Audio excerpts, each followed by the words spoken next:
네, 반갑습니다. 서해 주식입니다. 네.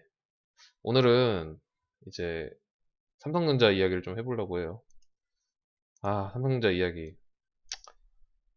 뭐, 주식을 좀 하시는 분들이라면은 사실은 뭐 별로 관심이 없을 수도 있어. 근데 제가 오늘 카페에 갔거든요. 근데 여지없이 들었어요. 삼성전자 이야기를. 그러니까 제가 갈 때마다 삼성전자, 삼성전자, 삼성전자. 정말 삼성전자 이야기를 안 하시는 분이 없어요.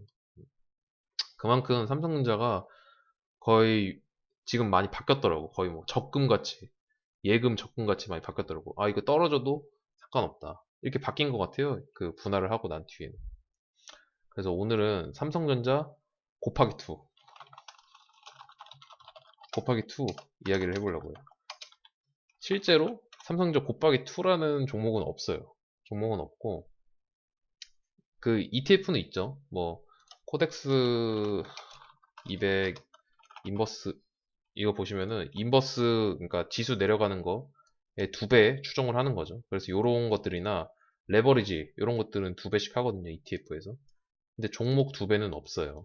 종목 2배는 없는데 제가 종목 중에서 삼성전자 2배 같이 움직이는 종목을 알고 있거든요. 요거를 이제 삼성전자의 사업에 대해서 조금 설명을 드리고 그 다음에 그 종목에 대해서 설명을 드릴게요.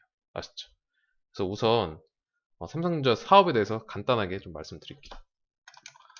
저도 정확하진 않습니다. 정확하진 않는데 그냥 딱 이제 큰 부분에서 좀 봐주세요. 삼성전자라는 게 지금은 거의 뭐 반도체 기업처럼 알려져 있는데 실제로 매출을 보면은 무선 사업부, 그러니까 휴대폰이죠.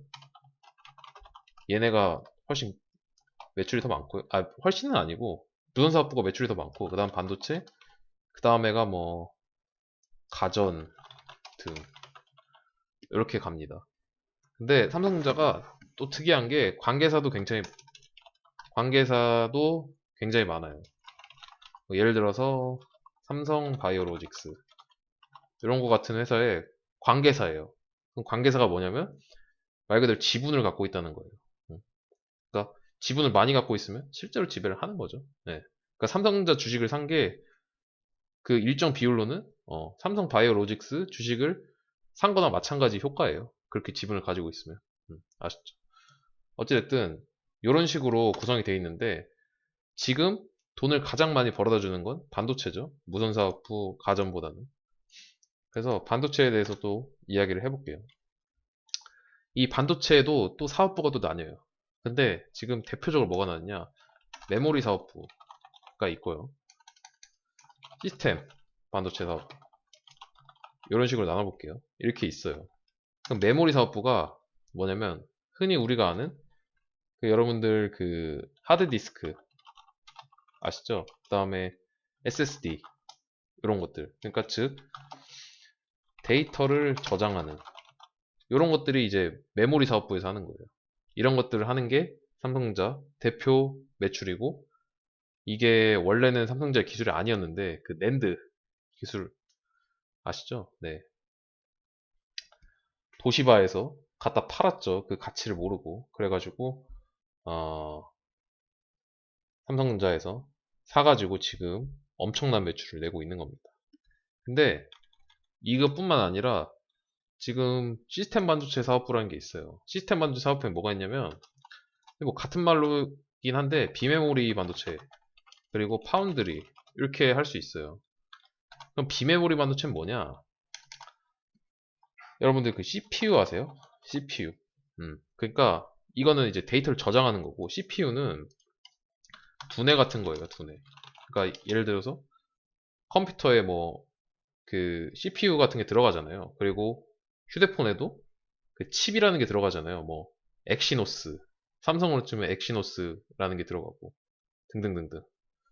애플에는 뭐 애플 머시기 칩이 들어가고 이런 게 들어가는 게 비메모리 반도체의 대표예요. CPU 같은 걸 생산하는 거. 그럼 파운드리는 뭐냐? 생산이라고 보시면 돼. 그 예를 들어서 야, 우리가 반도체가 필요한데 너네가 반도체 만들어서 우리한테 공급만 해라. 예를 들어서 애플이라 칠게요. 야, 니네 반도체 뭐 몇 나노짜리 반도체 좀 공급을 해줘. 그러면 우리 핸드폰에 좀 넣게.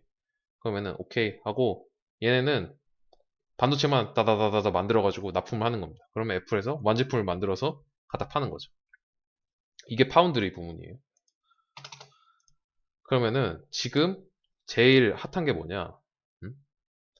바로 이 파운드리 부문이에요. 물론 이거 이제 여담을 말씀드리면은 메모리 사업보다 이 비메모리 맞죠? CPU 이런 거를 사용하는 시장이 훨씬 큽니다. 훨씬 2배 이상 커요. 제가 알기로는 70% 정도로 알고 있는데, 그러니까 삼성전자가 이거를 이제 먹으려고 대규모 투자를 하는 거고요.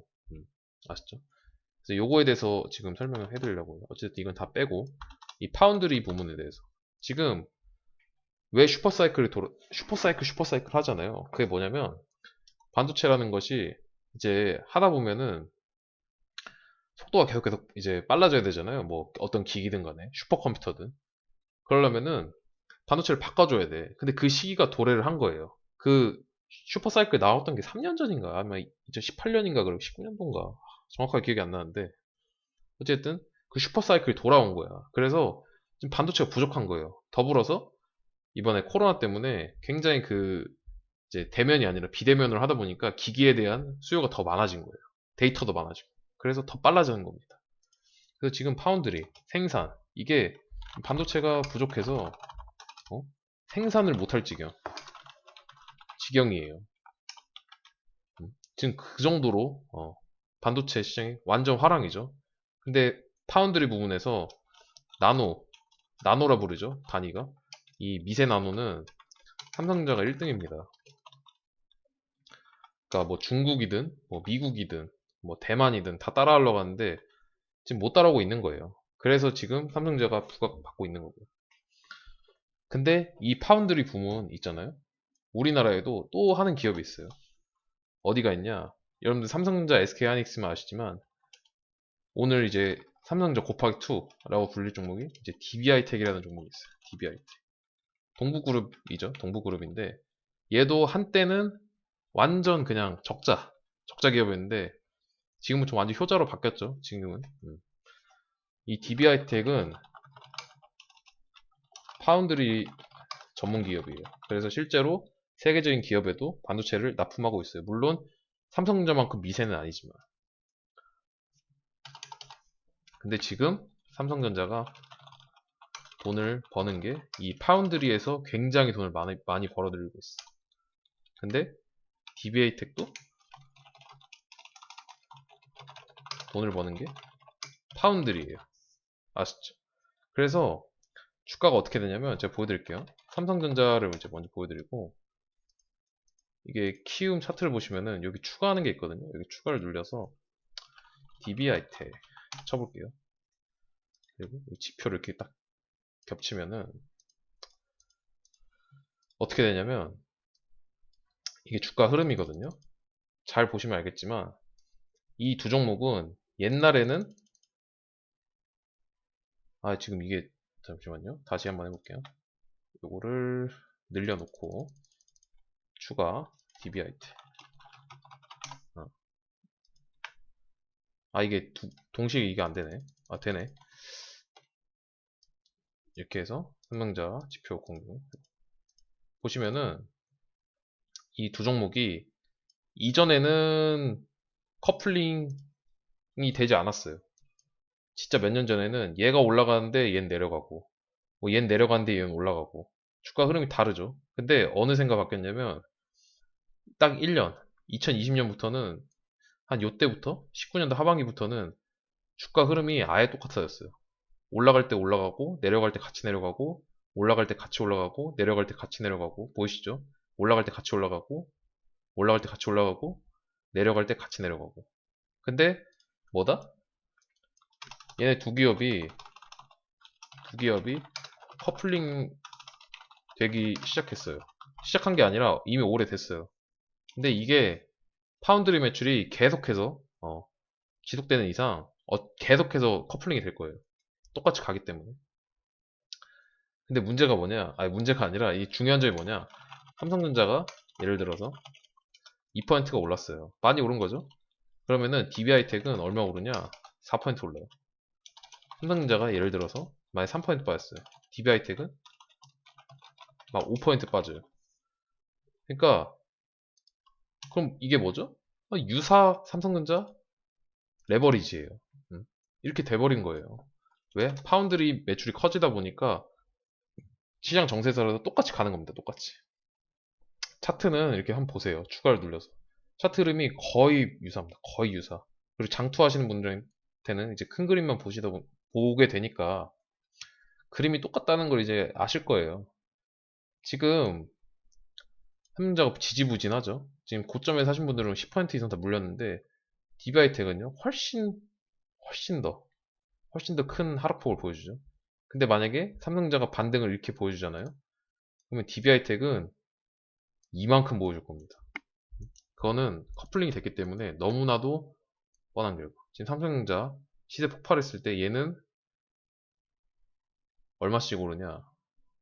막 7%, 막 19%. 잘 오르죠? 네. 그렇습니다. 네. 요거를 이제 말씀드리고 싶었어요. 그래서, 자, 결론부터 말씀드리면, if 삼성전자를 매수했습니다. 근데 그 이유가 뭐냐면, 나는 삼성전자 반도체를 보고 매수했어. 그러면은 뭐다? DB하이텍을 사세요. 근데 나는 삼성전자를 매수했습니다. 이유가 나는 삼성전자 휴대폰도 좋고 갤럭시도 좋고 반도체도 좋고 가전사업도 좋고 그 다음에 관계사를 보니까 아주 좋아 보여. 그리고 삼성그룹이 일을 낼 것 같아. 이러면 뭐를 사시냐? 삼성전자 우를 사시면 돼. 이 삼성전자 우는 뭐냐? 요거 또 말씀드리면은 시간이 좀 길어질 것 같으니까 짧게 말씀드리면은 아시죠? 요거 다 보셨죠? 삼성전자 우는 이에서 우는 뭐냐면 배당을 우선한다의 그 우입니다. 그러면 또 배당의 개념까지 들어가야 되는데 그냥 쉽게 말씀드리면은 배당을 더 받아요. 삼성전자 우가 삼성전자보다. 대신에 의결권이 없다. 의결권은 뭐냐? 주총에서 발언권 이렇게 생각하시면 됩니다. 아셨죠? 네. 그래서 제가 아까 말한 후자의 이유면은 삼성전자 우를 사시고요. 삼성전자 우도 똑같습니다. 차트 흐름 얘는 거의 뭐 삼성전자 똑같이 가죠. 근데 배당을 더 줘요. 그래서 진짜 길게 장투 하실 분들은 요걸 보시는 거고요. 내가 반도체 이 슈퍼사이클을 먹겠다 하시는 분들은 뭐다? DB하이텍을 사세요. 아시죠? 오늘 또 핫한 종목, 항상 핫한 종목이더라고요. 삼성전자랑. 근데 모르겠어요. 타점에서 하는 거는 괜찮습니다. 타점에서 하는 건 괜찮은데 삼성전자를 그냥 아무 이유 없이 산다. 그러면은 네, 좀 무리가 있죠. 사실 그런 투자 방법은 잃는 지름길이고. 근데 DB하이텍은 그런 이유로 사시는 분들이 많더라고요. 반도체만 보고. 그러면 DB하이텍 사세요. 아시죠? 네. 좀 마무리가 좀 이상하게 된 것 같은데 되게 논리가 없어 보이네. 어찌됐든 간에 이 DB하이텍도 좀 가격점도 또 말씀을 드릴게요. 이 영상으로 인해서 DB하이텍에 또 관심이 생긴 분들이 계실 테니까 종목이 어렵겠지만 얼마야? 5만원 DB하이텍 5만원이 타점입니다. 지금 가격에서 한 9% 정도 빠지면은 5만원인데 장 안 좋아지면은 충분히 내려옵니다. 그러면 뭐다? 매수하세요. 적응 매수 분할로. 아셨죠? 네. 여기까지 가격까지 말씀드리면서 네. 삼성전자 또 앞에 사업부까지 간단하게 말씀드렸는데 큰 부분은 틀릴 수 있어요. 근데 작은 부분은 틀릴 수 있는데 큰 부분에 대해서 말씀드렸으니까 이번 기회에서 조금 삼성전자에 대해서 알아가시고 그리고 요렇게 커플링 되는 DB하이텍 그리고 장투로 가시려면 삼성저 우 이런 것도 있다는 거를 좀 아셨으면 좋겠습니다. 네, 감사합니다.